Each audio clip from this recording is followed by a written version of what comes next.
Hello, welcome to White Birch Tarot and Astrology. This video is just going to be the astrology for the full moon in Libra, which happens on April 1st at 10:12 p.m. Eastern Time in the US. I might have the energy to do the cards tonight. If not, I will do them tomorrow. I've pulled them. They look interesting. I thought I would do these separately, though. Let me know. I'm trying to decide whether I want to. I kind of want to do the cards more often, but the astrology takes so long to prep. I'm just wondering how people would feel if I just mentioned the astrology just for like a few sentences and not delve into it so deeply. Just let me know if you like the format where you have both or whatever. But there's a lot going on tonight. So actually the first, which is what, let's see, this would be Wednesday here, depends on where you are.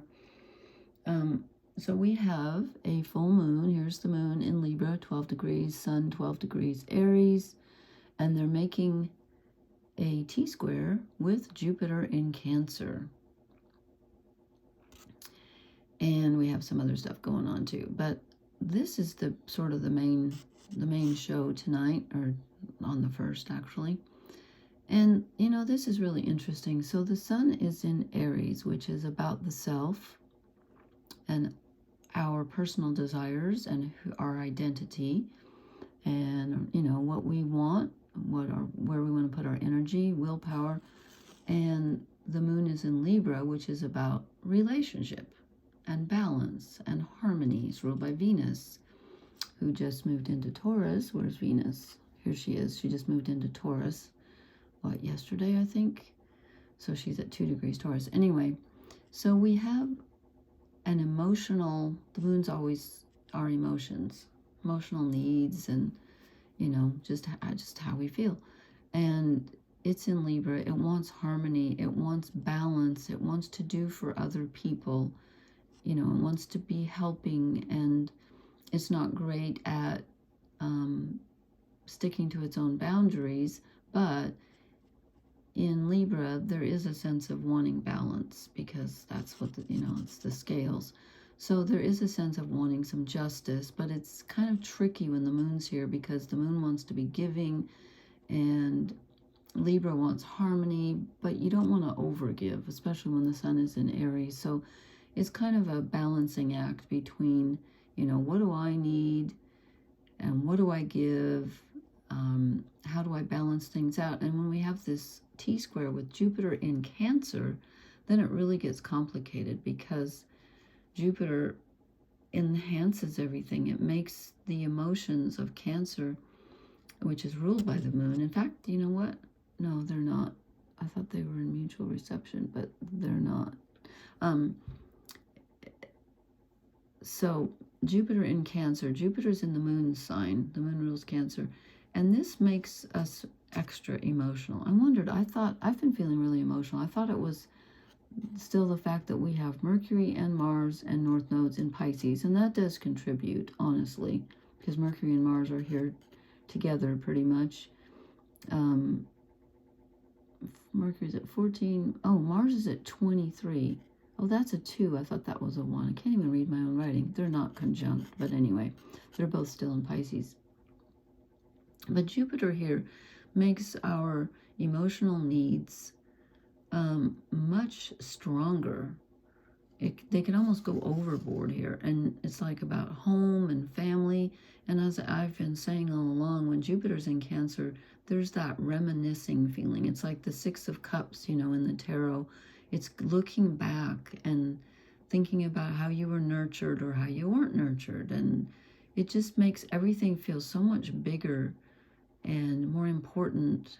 Well, emotional needs are always important, but it really brings up a sense of the past, and also how we're getting our needs met right now. So you could be feeling very emotional. And when it's square is an uncomfortable aspect.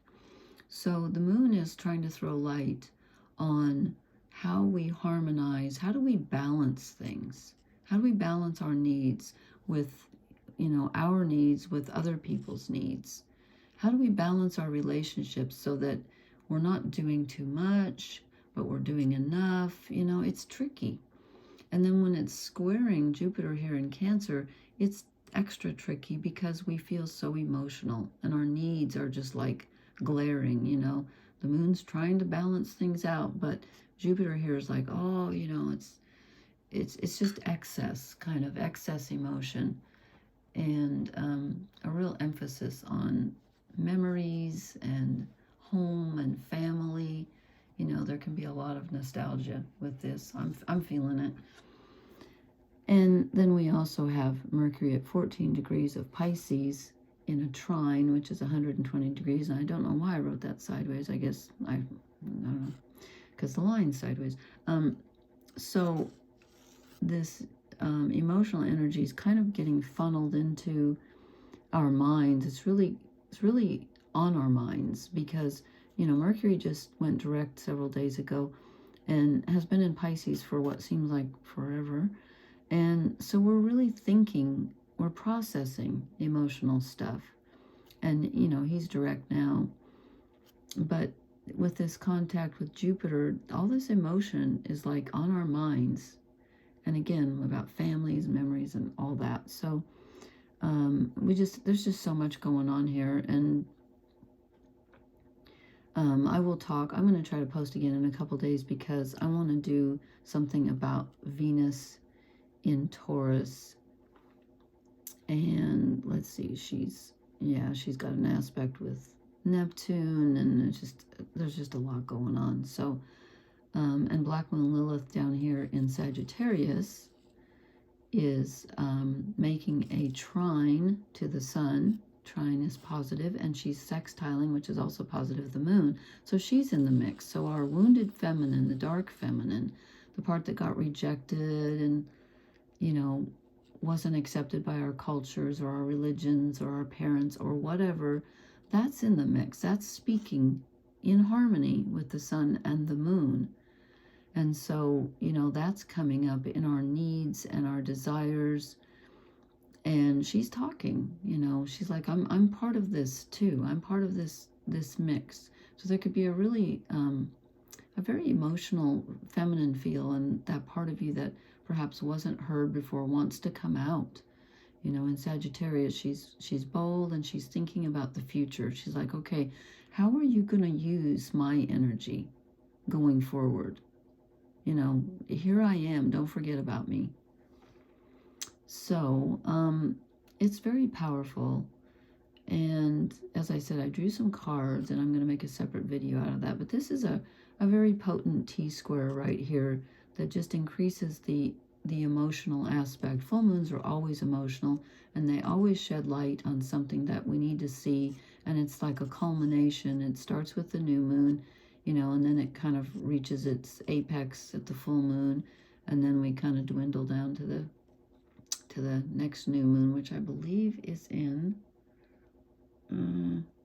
is it in Aries, I think, or Taurus? I didn't look, but anyway, we will talk about that when we get there. So I just wanted to point this out, and if you get a chance, I would love to know if you appreciate the astrology or if you want me to just focus on the cards. I'm kind of feeling like I'd like to post the cards more often, but I'm kind of running out of time, and the astrology takes me longer than the cards. And so, anyway, I don't know.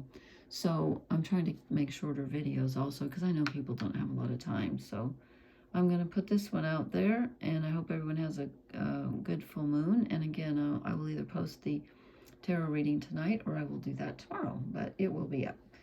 Okay, thank you so much. Please hit the like, share, and subscribe buttons. I hope you have a wonderful full moon, as I already said, and blessings, everyone. Good night.